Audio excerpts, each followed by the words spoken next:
Si ya de repente pasaron 3 años, no hay ni ventas, ni licencias, ni construcción, pues definitivamente te están a entender que el desarrollador pues, no tuvo a lo mejor la capacidad técnica y de negocios de hacer el negocio como te lo había planteado, ¿no? Entonces, cuando tú ves un desarrollo listo, cuando tú ves las fotos, pues no únicamente estás hablando de que es alguien que supo construir, es alguien que tuvo la capacidad, repito, técnica, financiera de negocios, de hacer que fuera una realidad el proyecto. A un abogado pues, que no es especialista en el tema de desarrollo inmobiliario o no es especialista en el tema de fideicomisos. Y muchas veces, en vez de ayudar, el equipo jurídico de la otra parte pues, termina perjudicando mucho.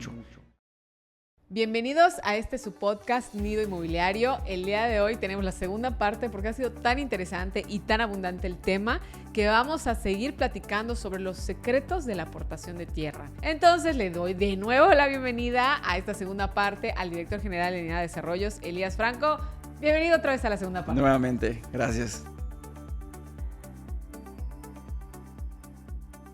Muy bien, Elías, pues cuéntame un poquito más, ¿dónde nos quedamos? Entonces el fideicomiso es una herramienta muy bondadosa, no es económica, también hay que decirlo. Por tal motivo, pues yo sí recomiendo que los proyectos que tengan cierto importe, cierto monto, es cuando ya se justifica prácticamente la ejecución del proyecto a través de un fideicomiso de administración en el tema inmobiliario, porque hay otros. El fideicomiso de administración tipo A más B, para mí es el esquema más simple, más fácil. El fiduciario únicamente entra como juez, como referee de la operación, manteniendo los acuerdos de los aportadores y de los desarrolladores, o quien vaya a entrar, ¿no?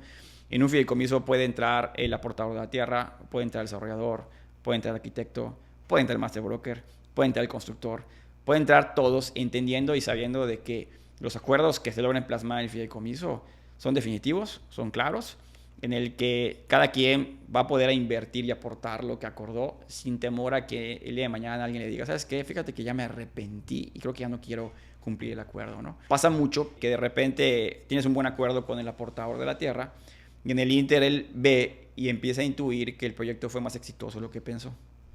Y de repente te quiere cambiar el acuerdo. Dice, oye, es que ya no quiero $2, ahora quiero 3. Y tú le dices, oye, pues el acuerdo eran 2 y 2 van a ser. Entonces, con el fideicomiso, pues prácticamente estás blindando que eso, pues al final, pues, se cumpla, ¿no? O sea, versus otro tipo de esquema, como puede ser una SAPI, que es una sociedad anónima promotora de inversión, que te permite de cierta manera jugar un poco con el tema de las emisiones accionarias y que podrías emular algo similar a un fideicomiso, ¿no? Pero no logra pues, ser igual. ¿Por qué? Porque el fideicomiso no únicamente tiene bondades legales, también tiene bondades fiscales, ¿sí? Cuando tú aportas un fideicomiso a tierra y le agregas una cláusula de reversibilidad, el tema fiscal, pues lo estás, como dicen coloquialmente, lo estás pateando al momento de que el proyecto sea un éxito. Y el tema de los impuestos se van a detonar pues cuando se venda, se individualice las unidades que tú vas a desarrollar en el proyecto, ¿no? Ya sean lotes, casas, departamentos, lo que sea. Versus, a lo mejor cuando tú haces una SAPI, pues cuando tú aportas el terreno en una SAPI, pues de entrada, quieras o no, estás haciendo una aportación o una compraventa, como quieras llamarlo, o sea, a la SAPI, pues vas a detonar de entrada pago de impuestos. ¿Por qué? Tanto de venta como de adquisición. Y en este caso, a nivel de flujos, pues ya se empieza a complicar. Ya no, empieza a tener ya no un sentido financiero, sobre todo si la operación es una operación muy, muy grande. Entonces, ¿cuándo se recomienda un fideicomiso? Cuando el importe de la operación es mayor. Yo siempre recomiendo arriba de 70, 80 millones de pesos. En este caso, el proyecto ya puede pagar lo que son los costos relativos a la operación de un fideicomiso, ¿no? Que prácticamente es la aceptación del fideicomiso por parte del fiduciario. Hay muchos fiduciarios serios en el mercado, unos más caros que otros. Sin embargo, prácticamente con las mismas formas de operar, unos más complejos que otros, pero al final es que cada quien averigüe, ¿no? Y luego viene el tema de la anualidad y todos los gastos notariales que tienes que, al inicio, que tienes que pues, pagar para poder registrar, en este caso el fideicomiso, pues, en el registro público, ¿no? Posteriormente, pues considerar que hay una anualidad por cada año que el proyecto esté vigente. Y también entran ciertos gastos para poder, cada vez que el fiduciario va en representación a liberar un predio en el proyecto, pues te cobra una cantidad que depende igual de cada fiduciario, ¿no? Si hay modificaciones en el Inter, no sé, para temas de régimen de condominio o para temas de crédito puente o lo que sea, pues también hay un costo relativo a lo que es la operación del fideicomiso. Pero repito, aún así, se paga, se justifica y creo que es un vehículo que te permite dormir tranquilo en esa parte de que no van a haber cambios o madruguetes en el tema de los acuerdos, ¿no? Entonces, para mí yo recomiendo mucho el tema del fideicomiso, repito, a partir de ese importe, a partir de ese monto. Cuando son terrenos muy grandes también, que no tienen que, ya son terrenos grandes y que ya están en una zona semi-madura o madura, que también te orillan a tener un importe importante en el valor de la tierra, yo también recomiendo un fideicomiso si se va a hacer una aportación. Específicamente porque por algo muy fácil. A medida que los terrenos van creciendo en superficie, el mercado que es capaz de comprarlos o adquirirlos es menor. Entonces llega un punto en el que un terreno a lo mejor de 15 hectáreas, de 20 hectáreas, que ya está en una zona importante en una ciudad, empieza a disminuir proporcionalmente la cantidad de tiradores que puede llegar y que te puede comprar. Te empiezas ya a limitar únicamente a ciertas fibras o a ciertos desarrolladores de tamaño muy, muy grande que tienen la capacidad a lo mejor de asentar dinero y que por el volumen de sus operaciones, pues para ellos sí se justifica tener asentado ese dinero en cantidad de tiempo, ¿no? O un fideicomiso o una fibra de que sea un tipo banco de tierra. En este caso, lo que veo es que cuando tienes un terreno de estas dimensiones, pues sí puedes voltear a ver el tema de aportación vía fideicomiso como una opción clara, sensata y viable para hacer una operación en el tema inmobiliario. Elías, ¿y cómo se protege el dueño del terreno para poder recibir su parte? Mira, en el tema del fideicomiso pues está muy claro, ¿no? O sea, cómo proteger al dueño del terreno en el fideicomiso. Allá se establecen ciertas cláusulas. Digo, la primera es el tema de la contraprestación. La contraprestación que es el importe que el dueño de la tierra ya decidió y aceptó que va a recibir, en este caso, por su terreno, ¿no? En la contraprestación se va a definir prácticamente cómo cobra, cuándo cobra, en qué momento cobra y quién tiene la capacidad de poder liberar, en este caso, los lotes que se van a individualizar, ¿ya? Esa es principalmente la forma de cómo el fideicomiso se protege. Hay varias cláusulas importantes que hay que discutir para un fideicomiso, como es el tema de la contraprestación, ya comenté, como es el tema de quién va a ser el que va a tener la posesión del predio, quién va a ser el rol de desarrollador, el rol del constructor, el rol de que va a tener la capacidad de firmar las promesas de compra-venta, de gestionar el tema de las licencias y de poder hacer las liberaciones en este caso. Yo lo que siempre recomiendo en este caso a los desarrolladores es que se establezca en el fideicomiso una cláusula donde el propietario del terreno ni siquiera tenga que ir a hacer la liberación a las notarías. Porque si es un proyecto de 200, 300 casas, lo vas a hacer ir 200, 300 veces a la notaría a firmar. Y en la firma número 100 te la va a mentar, te lo puedo asegurar. Entonces lo que se hace es se establece una cuenta bancaria, en el fideicomiso, que es del dueño de la tierra, donde prácticamente allá le vas a decir, cada vez que yo individualice X terreno, te voy a dar la parte que le corresponde a ese terreno, y automáticamente el fiduciario revisa, concilia, y es el que vaya a liberar en nombre del dueño del terreno, ¿no? Con esto te evitas dos cosas. Te evitas tener a tu socio aportador de tierra invirtiéndole 2-3 horas en cada firma, que pues es un tiempo importante. Y si la persona viaja o no está en la ciudad en donde está el proyecto, pues sí va a ser una situación logística complicada al momento de ir cerrando el proyecto, ¿no? Donde tienes que ser muy eficiente en tiempos. ¿Por qué? Porque tienes que firmar rápido, vender rápido, entregar rápido, porque seguramente vas a tener encima un crédito puente. Y dos, en cierta manera, para que si el aportador de la tierra te quiere cambiar las condiciones y al final tú cumples con pagarle, pero legalmente está establecido que es el que tiene que ir a liberar, en este caso no te condiciona la firma. O sea, ir físicamente a firmar no te la está condicionando. Aquí lo que puede pasar de que ha sucedido, de que hay propietarios de que, entre comillas, chantajean al desarrollador y le dicen, pues si no me das tanto por cada firma, pues no voy. Y en este caso, con este esquema, pues tú te liberas de cualquier situación que pueda haber y puedes operar con tranquilidad, con eficiencia, con claridad y obviamente siendo muy, muy ágil, ¿no? Otra de las cláusulas que hay que acordar también en el tema del fideicomiso es el tema del crédito puente o el tema si va a haber algún tema de crédito. Es importante establecer esta cláusula. ¿Por qué? Porque le das también cierta holgura y flexibilidad al desarrollador para poder apalancarse, pues que al final recordemos que el negocio inmobiliario es financiero, no te permite esto si estás en un problema como desarrollador. Aquí lo hablo desde mi propia experiencia, cuando en un fideicomiso que hicimos, allá sí por nuestra inexperiencia, no se pactó, no se plasmó en el documento prácticamente si nos iban a permitir solicitar crédito puente, y al momento de la ejecución del proyecto, el dueño del terreno nos dijo, no te voy a permitir apalancarte el proyecto, cuando las unidades ya estaban incluso pagadas. Digo, afortunadamente en su momento el proyecto fue un éxito en preventas. Pues como siempre, con mucha disciplina, todo el recurso se fue al proyecto y eso nos facilitó el poder terminar el proyecto sin tener que solicitar una línea de crédito. Se tuvo que meter más capital por parte del desarrollador, pero no nos afectó prácticamente ni en margen ni en rentabilidad, porque fue un periodo como de 6-8 meses que tuvimos que meterle pues mucha velocidad para que el proyecto se pueda terminar. Y con los propios flujos de esa venta, la siguiente etapa se pudo concretar sin ningún tema, sin ningún tipo de financiamiento externo. Al final todo fue interno, pero de ahí aprendimos que sí es importante plasmar en el fideicomiso esa cláusula, es bien importante, ¿no? Entonces en el fideicomiso se plasman varias cláusulas: contraprestación, crédito puente, quién desarrolla, quién construye, quién ejecuta, quién es el responsable de las ventas, quién es el responsable de entregar, el responsable postventa y el tema de garantías. Y así varios aspectos, pero creo que los más importantes son estos. Entonces, yo sí recomiendo que haya un equipo jurídico con experiencia en el tema de fideicomisos. También es bien importante. Nos ha tocado negociar con aportadores de tierra donde sientan en la mesa a un abogado pues, que no es especialista en el tema de desarrollo inmobiliario o no es especialista en el tema de fideicomisos. Y muchas veces, en vez de ayudar, el equipo jurídico de la otra parte pues, termina perjudicando mucho al avance del deal, de la negociación.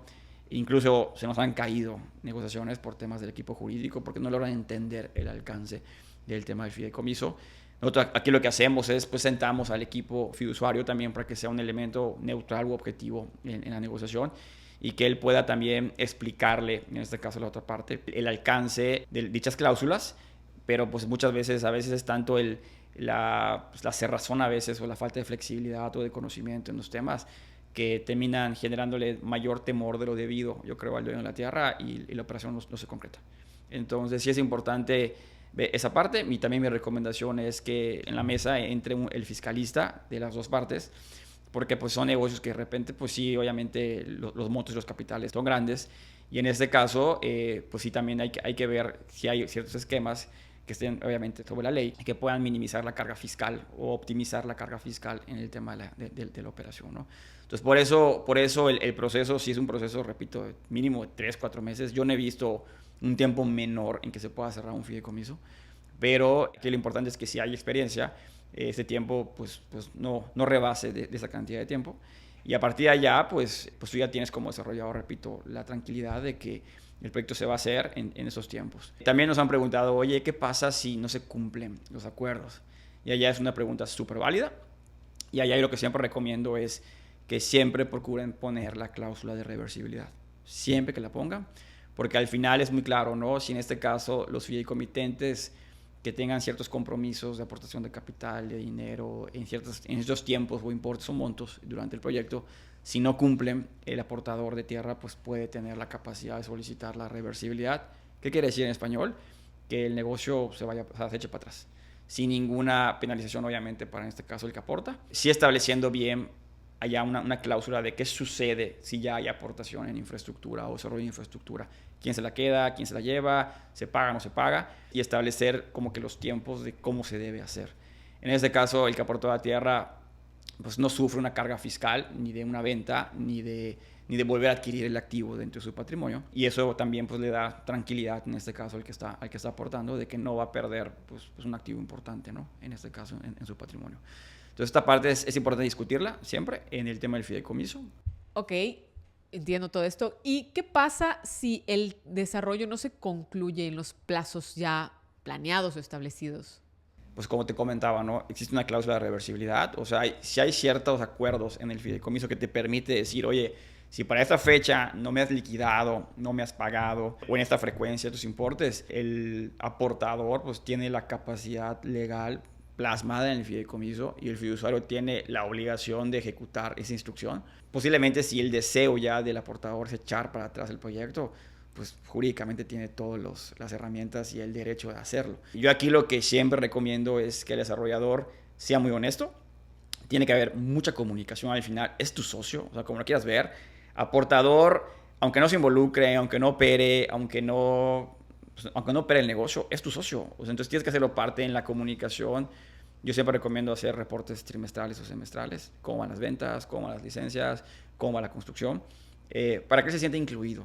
A medida que se sienta incluido, yo creo que también pues al final somos seres humanos, ¿no? Y puede tener cierta empatía por el proyecto y por ti, y entender que pueden haber ciertos retos que surjan en el Inter, que te hayan hecho a lo mejor atrasarte, ¿no? Y él valorará pues, qué tanto te puede dar de oxígeno en tema de tiempo. Si son un par de meses, yo creo que al final se súper justifica, porque solo el tema de la reversión yo creo que te va a tomar, pues eso, tal vez 2-3 meses, y evitar a lo mejor algún tema de un litigio o algo, jaloneos, ¿no? Pero si ya es un tema mayor, pues sí, obviamente o sea, si ya de repente pasaron 3 años, no hay ni ventas, ni licencias, ni construcción, pues definitivamente te saben entender que el desarrollador pues, no tuvo a lo mejor la capacidad técnica y de negocios de hacer el negocio como te lo había planteado, ¿no? Ya es otra de las preguntas que siempre nos hacen. Oye, yo como dueño del terreno, ¿qué tengo que ver en mi futuro socio o en mi futuro desarrollador con el que me quiero asociar? Pues ya te lo dije, o sea, al final tienes que ver que sea una persona que tenga experiencia. Pues como todo, ¿no? Al final oye, que alguien me va a operar del corazón abierto. Oye, ¿quién es el médico? ¿Tiene experiencia? ¿Cuántas cirugías ha hecho? ¿Dónde opera? ¿A quién ha operado? Casos de éxito. Entonces, en el tema inmobiliario, pues es lo mismo. Oye, ¿quién es? ¿Qué proyectos?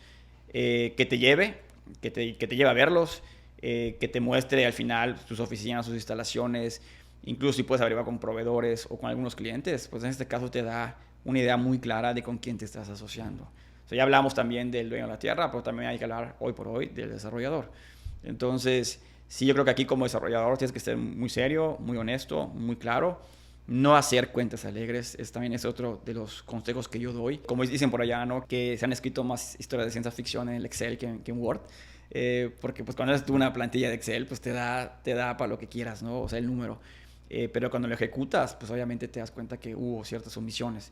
Entonces, es un desarrollador que tenga experiencia, no únicamente es aquel que pueda presumir de que lo pudo hacer, es que lo hizo y que ganó dinero y que fue rentable y que tuvo la capacidad de resolver y sortear los retos que seguramente van a haber, porque van a haber retos de cualquier tipo de índole, ¿no? De mercado, de constructivos, de proveeduría, pues de talento, de muchas cosas, ¿no?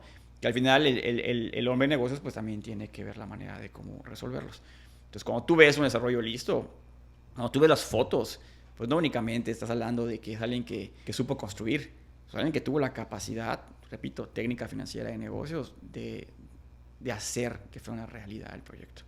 Entonces, mi recomendación es esa. También investiguen a su desarrollador, pregunten por su desarrollador, qué han hecho, casos de éxito que han tenido, y que no tenga también por ahí algún tema, pues un pasado oscuro o algo que pueda perjudicar al final el proyecto, ¿no? Porque creo que al final cuando uno entra al negocio, pues entra con todas las ganas de hacer negocio, de generar riqueza, pero lo que menos quieres es generar problemas. O sea, lo que creo que la gente menos quiere es tener problemas, y meterte con un desarrollador que a lo mejor no tenga esos, se puede cuestionar. Mejor verlo con otro, ¿no? Si fuera el caso.